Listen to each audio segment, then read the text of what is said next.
जंगल में कालू नाम का एक कौवा रहता था। उसकी छोटी सी पान की दुकान थी। जंगल के सब पक्षी उसके हाथ के बने पान खाते थे। अरे भाई जरा एक पान लगाना, जब तक तुम्हारा पान न खा लूं दिल नहीं भरता है मेरा। हाँ सोनू कबूतर, अभी लगा कर देता हूँ। कालू कौवे की दुकान पर चिड़िया भी उसके हाथ के बने पान खाने के लिए आती थी।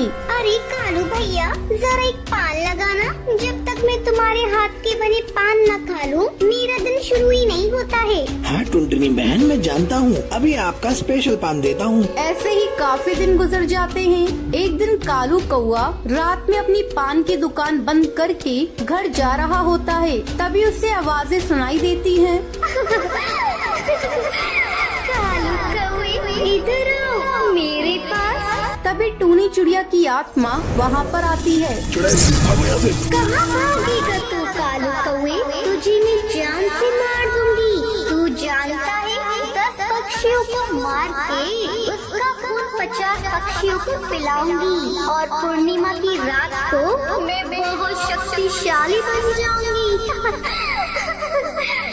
ये कहकर वो कालू कौवे को मार देती है। 3 दिन तक कालू कौवे की पान की दुकान नहीं खुलती है। ये देखकर सोनू कबूतर चीकू चिड़ा से कहता है, अरे भाई कालू कौवे को क्या हो गया है? 3 दिन हो गए उसने अपनी दुकान खोली ही नहीं। हाँ भाई, मुझे लगता है उसे कुछ जरूरी काम होगा। अगले दिन चीकू चिड़ा पान की दुकान पर आता है। उस दुकान पर एक सुंदर सी चिड़िया खड़ी होती है। तुम कौन हो? यह पान की दुकान तो कालू कौवे की है। जी मैं कालू कौवे की पत्नी हूँ। अच्छा, तुम्हें पान बनाना आता है या नहीं? हमें तो कालू कौवे के पान बहुत पसंद है। हाँ भैया, एक बार आप मेरा पान खाकर तो देखिए, आप कालू कौवे के पान भी भूल जाएंगे। अब टूनी चिड़िया पान में कत्थे की जगह खून लगाकर उन्हें खाने के लिए देती है। रोजाना टूनी चिड़िया सब पक्षियों को अपने हाथ के बने पान खिलाती थी। ये बात आग की तरह जंगल में फैल जाती है। अब पूर्णिमा की रात आ जाती है। आज पूर्णिमा की रात है, मुझे आज अपना शिकार चाहिए,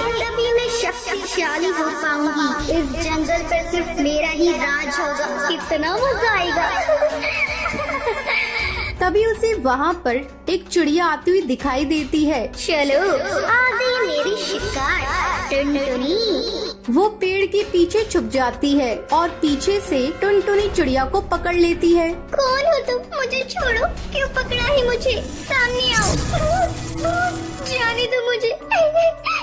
मैंने तुम्हारा क्या बिगाड़ा है? छोड़ दो मुझे। ऐसे कैसे छोड़ दो तुझे? मैं तुझे मार कर शक्तिशाली बन जाऊंगी और इस जंगल पर सिर्फ मेरा राज होगा। मैं ताकतवर चुड़ैल चिड़िया बन जाऊंगी। तभी सोनू कबूतर और पक्षियों के साथ मशाल लेकर जादूगरनी को वहाँ ले आता है। ये क्या कर रही हो? छोड़ो मुझे, जाने दो। मुझे तुझ पर शक हो गया था, क्योंकि कालू कौवे की तो शादी हुई ही नहीं, तो तू उसकी बीवी कैसे हो सकती है? इस बात को दूर करो, मुझे दर्द हो रहा है। हटो यहाँ से, वरना मैं तुम में से किसी को भी जिंदा नहीं छोड़ूंगी।